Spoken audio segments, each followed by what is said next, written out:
అంటే పనికి వచ్చే పని వేసేయగలరు. అతను ఉంటే బాగుంటేనే అందరం మనం బాగుంటాం.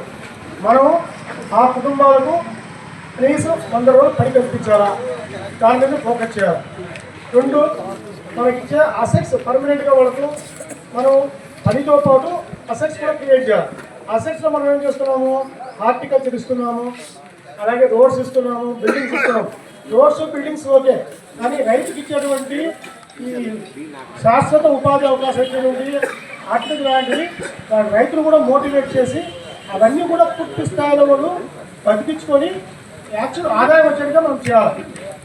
మనం ఎంతసేపు మనం ఈరోజు ఈ డ్యూటీ అయిపోయిందిగా కూడా కొంచెం మైండ్ అప్ కూడా పనిచేసి స్థిరమైన ఆదాయం వచ్చేట్టుగా ప్రయత్నం చేస్తారని, భవిష్యత్తులో ఇలాంటి తప్పిదాలకు మళ్ళా అవకాశంలో పనిచేస్తారని కోరుకుంటూ వచ్చే ప్రతి ఒక్కరికి ధన్యవాదాలు తెలియజేస్తాం. Thank you. కానీ ప్రస్తుతం అయితే మొక్కలు లేవు సార్. మెయింటెనెన్స్ అయితే మెయింటెనెన్స్ రైతు మాట్లాడారా?